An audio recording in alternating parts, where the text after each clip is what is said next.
Welcome, everybody, to the award-winning RotoWire Fantasy Basketball Podcast, brought to you by RotoWire's free trial, rotowire.com/trial. You get a free look behind our paywall and DraftKings Pick 6. Can't forget about our great friends at DraftKings. It's Friday, October 11th, 2024. Alex Barutha here with Shannon McEwen and Ken K-Train Kreitz. All aboard! Today, we're going to talk a little news at the top of the show like we normally do, and then we're going to jump into some last-minute sleepers for your fantasy draft. Preseason ends at the end of next week. Regular season starts on the 22nd, so the time is approaching for you to get into your fantasy drafts. First, for news, Shams Charania, newly of ESPN, went on, maybe it was First Take. I honestly don't know, but he was just in front of Stephen A. Smith and broke the news, quote unquote, to Stephen A. Smith that Mitchell Robinson would probably be out until January. And then Stephen A. Smith freaked out, just like Ken is doing right now. I'm not that animated yet. So, I mean, Ken, we sort of knew this was going to happen already. Right, this is minutes for, obviously, Cat's going to start at the 5. What else do you kind of think about this situation? In losing DiVincenzo and Randall, it's funny, the Knicks' depth sort of became the Timberwolves' depth, and now kind of the biggest issue for New York is depth. It means a lot more minutes and probably rebounds for Josh Hart. But I think McBride could be looking at a lot of minutes for the Knicks. He's going to be their instant offense off the bench. Doesn't provide a lot of other categories, but threes and points, if you're in a deep league, could become real cheap from McBride. Shannon, what do you think? Yeah, I mean, McBride and Hart are both two guys who are definitely going to see an increase in usage and playing time with Mitch Rob out.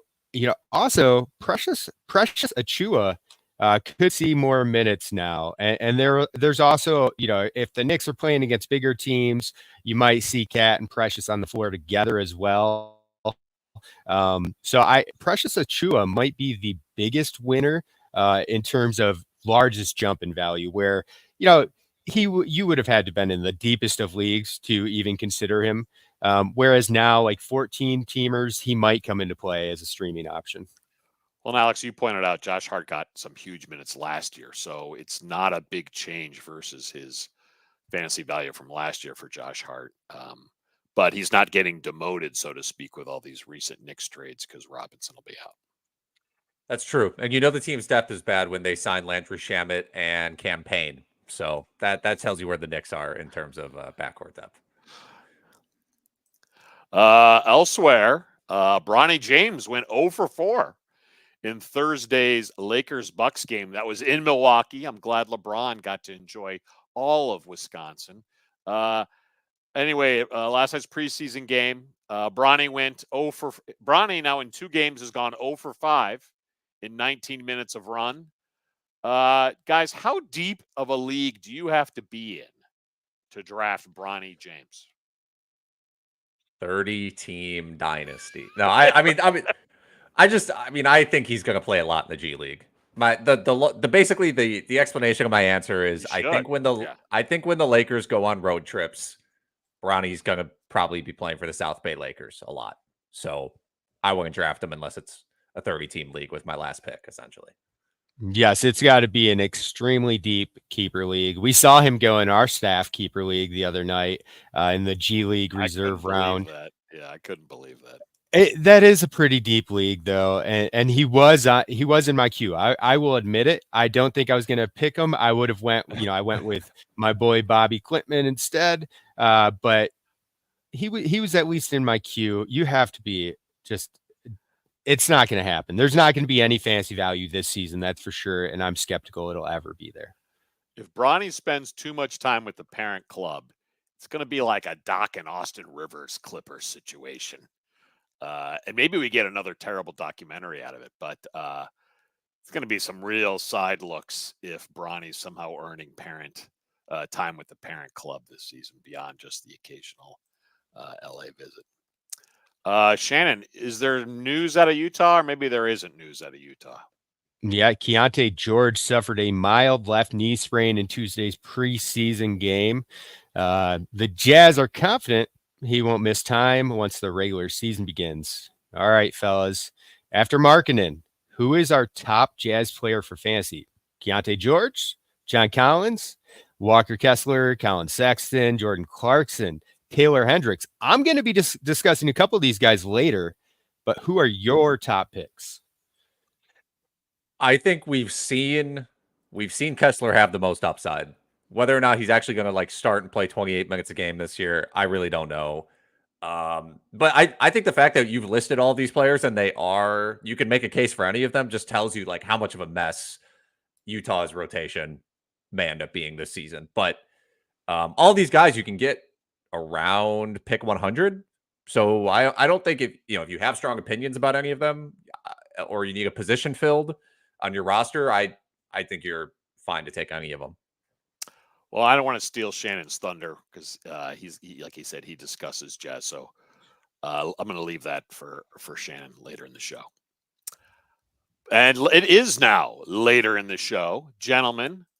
We are just going over our last minute sleepers as we head into the biggest week of fantasy drafts. So Alex, why don't we start with your biggest last minute sleeper? I'm gonna pull. I'm gonna do this is a cliffhanger because we got to talk about DraftKings pick 6 first. We're thrilled to be partnering up with DraftKings Pick 6 this NBA season. And we still got a little time before opening night, but plenty of NFL options available over at Pick 6. Really been enjoying playing there each and every weekend. Think a certain quarterback will throw for more than 300 yards. How about your favorite receiver scoring a touchdown? Check out Pick 6, the newest way to play fantasy football and win cash with DraftKings. Here's how it works. Just pick 2 to 6 players of the same sport and choose if they'll have more or less of a given stat. For football, we're talking yards, catches, touchdowns, etc. Lock in your picks and compete against opponents for a shot to win huge cash prizes. Download the all-new DraftKings Pick 6 app right now and use our code ROTOPICK. That's ROTOPICK, ROTOPICK. For new Pick 6 customers, play at least $5, get $50 in Pick 6 credits guaranteed. Again, that code is ROTOPICK. Gambling problem? Call 1-800-GAMBLER. Help is available for problem gambling. Call 888-789-7777 or visit ccpg.org in Connecticut. Must be 18 plus. Age and eligibility restrictions vary by jurisdiction. Pick 6 not available everywhere, including New York and Ontario. Void where prohibited. See terms at pick6.draftkings.com/promos. This is also a good opportunity. If you're watching live on YouTube, send us a comment, and we will we'll look to get to it after we talk about some sleepers. So let's just dive right in right now. Last minute sleepers to win your fantasy league. I'm starting with Coby White of the Chicago Bulls. ADP of about 84 on Yahoo. I think there's some varying opinions on this, so I want to hear what you guys think. I think people are down on him because, Zach LaVine's back. Oh, yeah, they lost to Rosen, but Giddey comes in. I think the opinion has just swung too far negative. When you're picking at 84 in the draft, like this is mid to late rounds. Like all of these guys have flaws in their game. They all have questions. His final 61 appearances last season, basically December onward, 21 points, 5 rebounds, 5 assists, 46% from the field, which is great. 2.73, so he's a high volume 3-point shooter. Doesn't play any defense, not going to get you a steal. Not a big deal at pick 84. I just don't think there's that many guys, 24 years old, who might lead their team in both points and assists as possible, that are just available for you at pick 84. It's probably Dosunmu is getting squeezed with the arrival of Josh Giddey, much more than White. But they're going to experiment with lineups. We'll see. I can't believe Ball's going to be healthy. I sure hope he is. But, Coby should see a ton of run. Kind of feel like all the Bulls are underrated just because they've been such a wallowing in mediocrity squad. Let's remember all those DeMar DeRozan mid-range jumpers have walked out the door and moved to Sacramento. So if there should be plenty of shots to go around for White. I was kind of surprised how cheap I got Vucevic in the RotoWire Keeper League. I think that's just people down on the Bulls. I didn't really want Vucevic because he doesn't get blocks. I had him elsewhere though, but he was so cheap. I had to, and I think White's the same way. Yeah. I like White. My one pause with White is I think last year was his ceiling. With Giddey on board now, Levine healthy, is 17, 18 points per game, 5 assists. Is that still possible? Yes, but I actually expect, assuming health, Levine will lead this team in scoring by a wide margin. Giddey will lead it in assists by a wide margin, but there's still enough usage to go White's direction, and he'll be locked into a 30 plus minute per night role. I believe they reinvested in him this summer as well, signing him to an extension. So he's not going anywhere. They believe in him, and I like White in that 80 to 90 range. Ken, take us to your first sleeper. My first sleeper is not a sleeper, but it's someone who is underrated. And it's someone I really dislike, and I never want to see in a Celtics uniform. But James Harden of the Los Angeles Clippers is going in the late 20s. He's got an average ADP of 25, 29 on ESPN, 27 on Underdog. He finished last season ranked 12th for 9 category total stats. And, we're all asking, how many games is Kawhi Leonard going to play with that bulky knee? Well, Harden's going to carry this offense with or without Leonard, and especially without Leonard. They've got starters Terrence Mann, Derek Jones, and Ivica Zubac. Those 3 might produce 32 points a game total, and that's assuming growth from Mann. There's a ton of shots available for Harden. And remember, the Beard averaged 8.5 assists last season, plus over 1.1 steals. He even got almost a block. So I love James Harden as a second-round pick. I think he's really underrated, and I think he's going to have to carry what's going to be a mediocre Clippers squad. Shannon, I was going to ask, I feel like some of the options on the turn in fantasy are kind of limited this year. They all have downside. If you're drafting on the 12-13 turn or the 14-15 turn, would you consider Harden in that range? I do think he's worthy of consideration. In most cases, I'm grabbing him when I have a first, second, third overall pick, and then I get him at the round 2-3 turn. I think he's an absolutely fantastic value there. There are very few players that are going in that 25 to 30 range who have top 5 upside this season, and Harden is that. He might be the only one. So if you are that into Harden and you want to pick him at the turn, pick him in the 12 to 15 range, you can. I will defer. I'll default to Trae Young, Halliburton.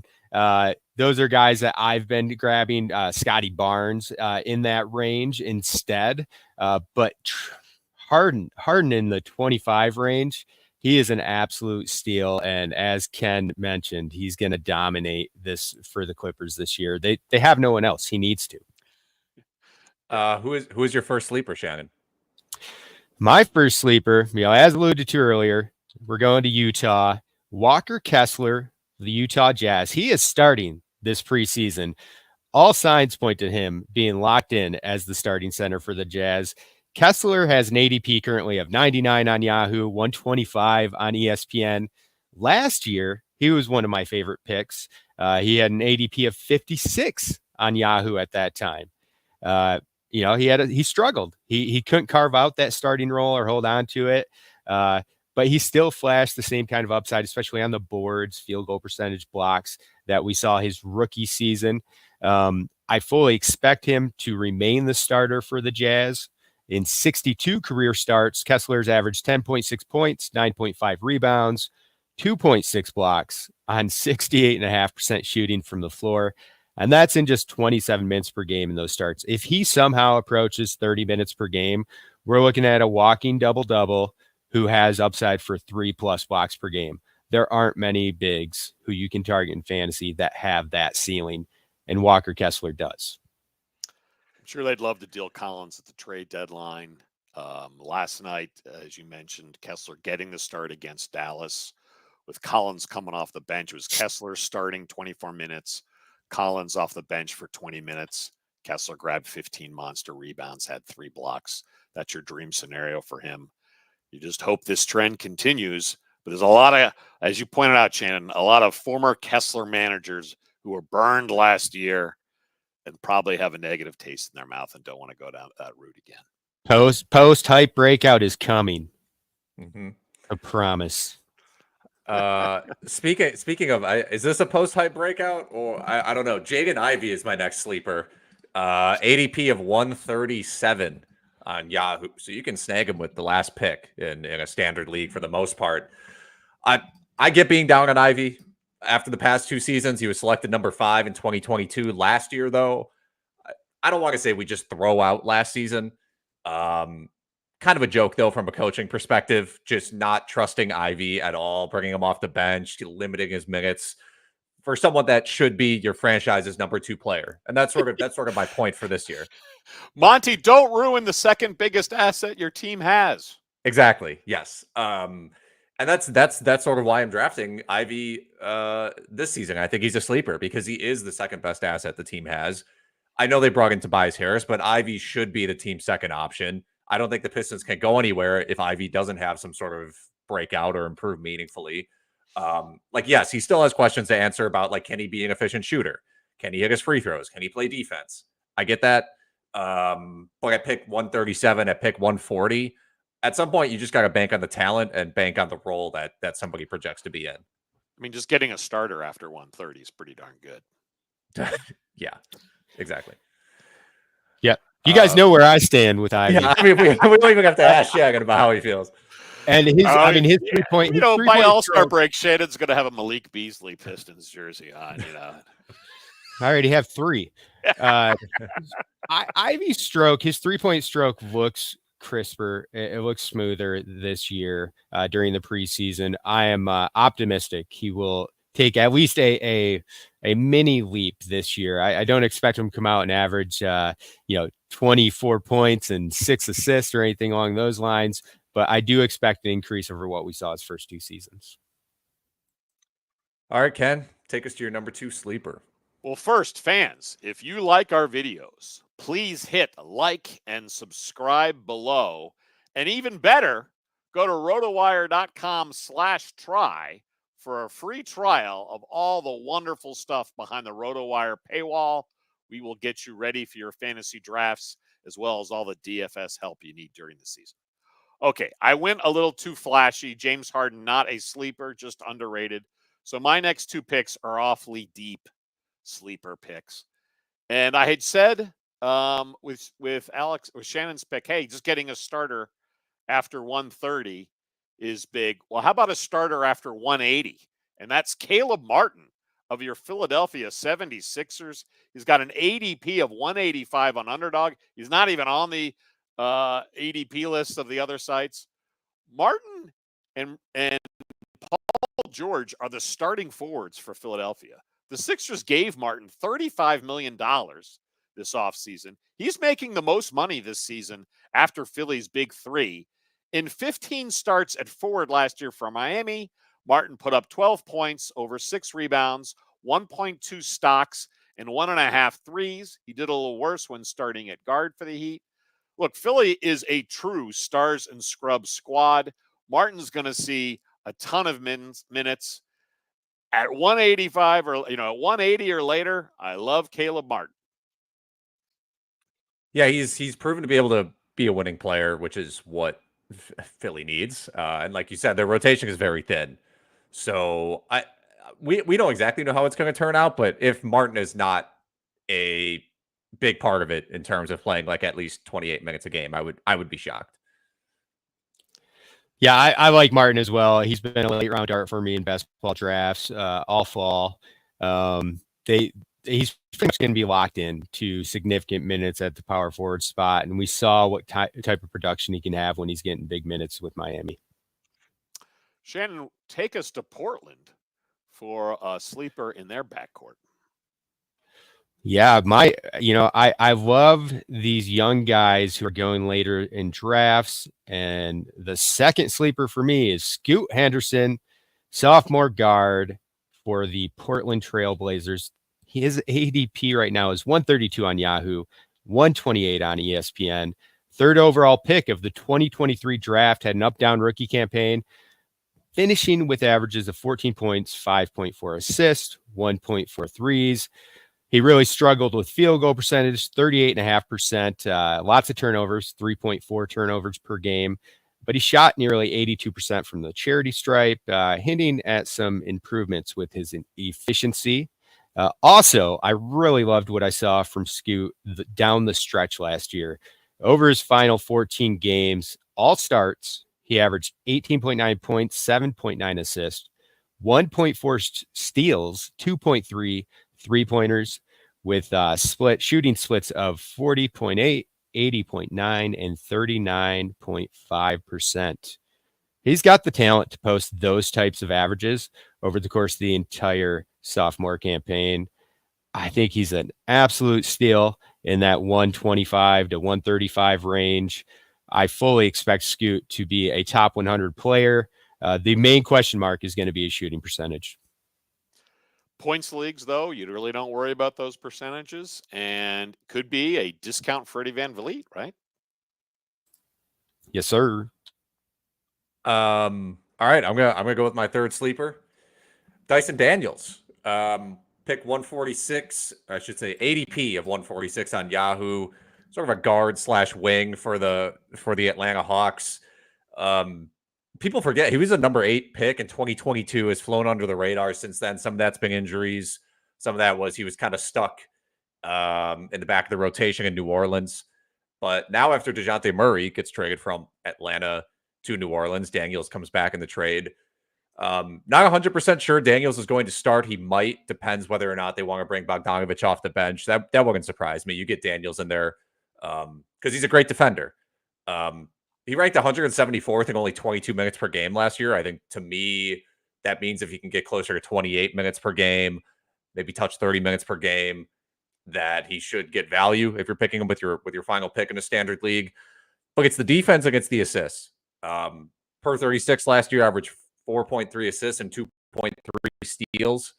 So if you need steals at the end of your draft, if you're looking for a young guy with upside who can maybe do some playmaking, I think Daniels is your guy. Agreed, man. I'm high on Daniels, similar to Caleb Martin. He is one of my favorite late round darts in best ball this year. I think there is a strong chance that he does start because given that Atlanta rotation, solid, deep, a lot of young guys. Jalen Johnson's probably going to take even another step this year. But Daniels, his perimeter defense, I think it fits the starting lineup better, and having Bogdanovich come off the bench and be that microwave scorer an option. That's what I envision them doing. You really should have a 3-and-D guy. He's not a 3 guy yet, but you really should have a 3-and-D guy playing along Trae Young. Young's defense is terrible. They need some better perimeter defense, which Dyson will be able to provide. All right, my second really deep pick is one that Alex is gonna mock me for. Maybe Shannon too, because it is an ancient, old man, boring, safe pick. But I'm going with Harrison Barnes of the San Antonio Spurs. Again, he's in the 180 range on Underdog. He's not even showing up on ESPN and CBS. But he's going to be the Spurs starting forward. If you can get a starter after 130, 140, 150 in your drafts, do it. He started both Spurs preseason games. Hey, he's getting $18 million this year and $19 million next year. The Spurs are motivated for Barnes to be useful. For 9 category total stats leagues last season, he ranked 122nd with the Kings. I think he could see an uptick in minutes and usage with these Spurs. And remember, Barnes has not missed a game since the 2021-22 season. And even then, he played 77 games that season. So steady Eddie, plays every night. He's a starter. Where else are you going to find that at pick 182? I think you mentioned 9-cat. He never gets hurt and he never turns the ball over. Yeah. So if you're looking, if you're someone who is not punting turnovers like most people do, but if you're looking for a kind of contrarian build and you're like, no, I'm not drafting anybody that turns the ball over, I think there's reason to take a chance on Harrison Barnes in a deep league. With that being said, I'll agree with that. He's terrible and he's old. He's not as old as you think. I think he's. I know he's 32. 32. He's the oldest 32-year-old in the league, I think. What I wouldn't do to be 32. Oh, Right. that sounds fantastic.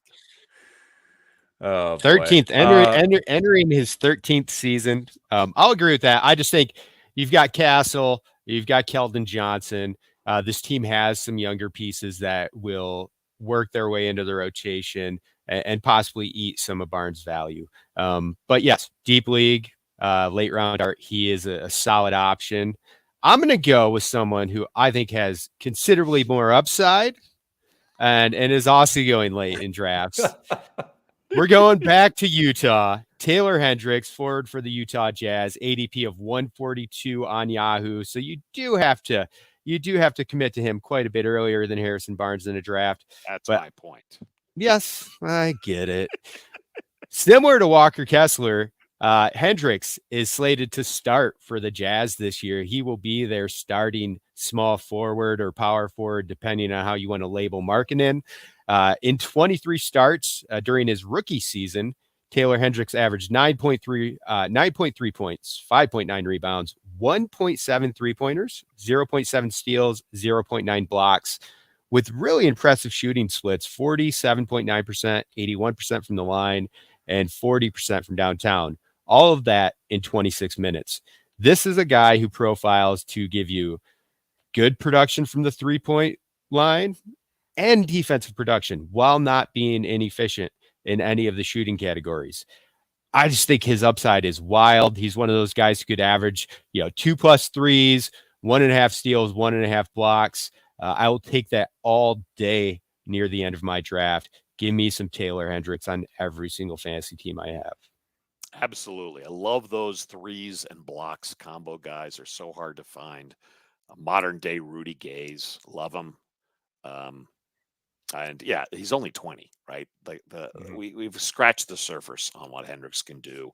Again, I think it's why Utah would love to move John Collins. So they want to get Hendricks some huge minutes. I think so. I see, Shannon, in our Google sheet here, you have a fourth potential sleeper. Do you want to discuss him? Yeah, is it Yves?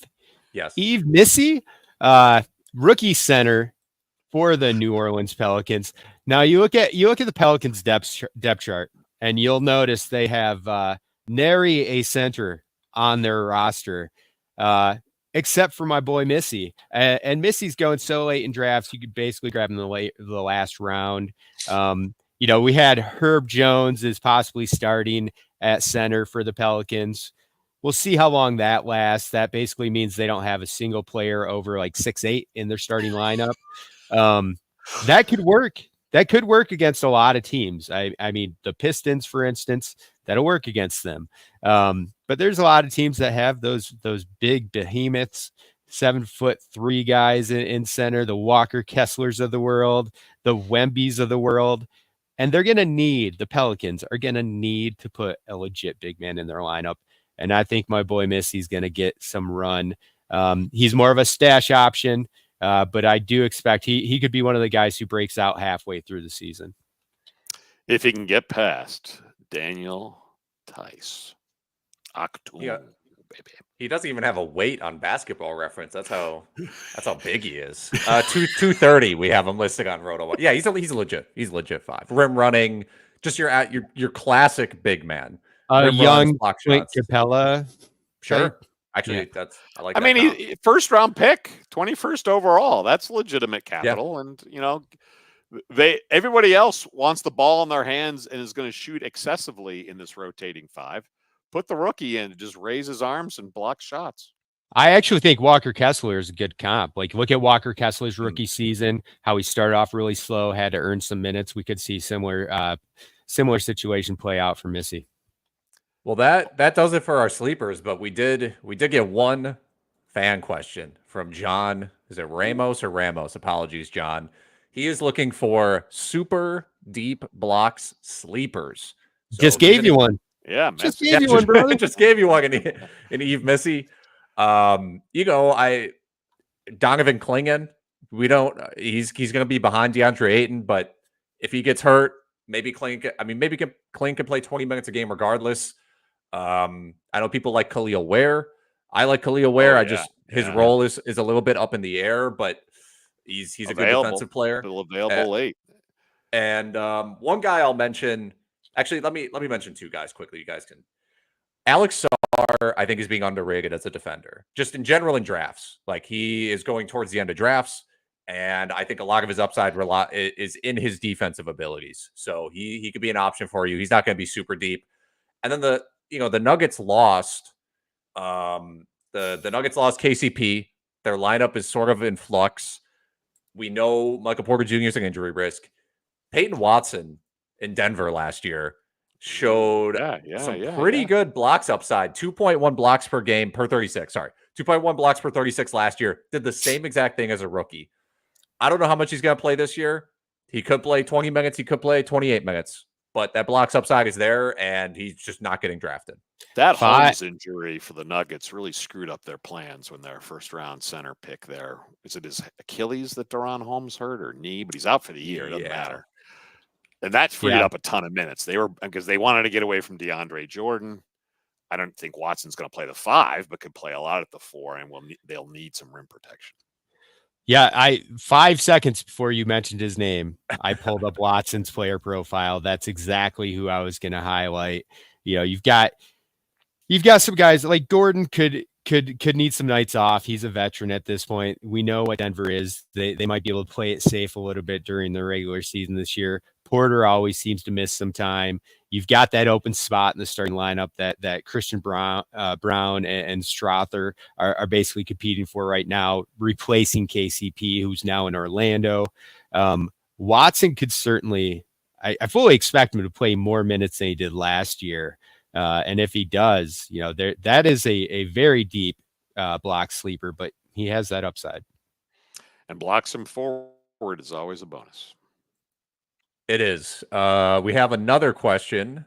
What are your thoughts on Kevin Porter Jr. from the Clippers? Could he become a meaningful contributor? That question is from Jay Sizzle. Well, I mean, we kind of talked about Harden.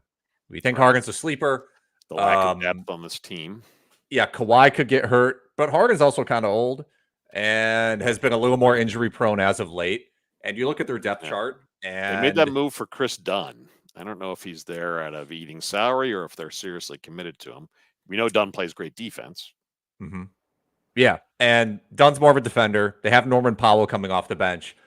But other than that, I mean, if we're just talking about available playmakers, controversy with Porter aside, if he's going to play 20, if he's going to play 6-man minutes, or if those games where Harden is out, he's going to play 30,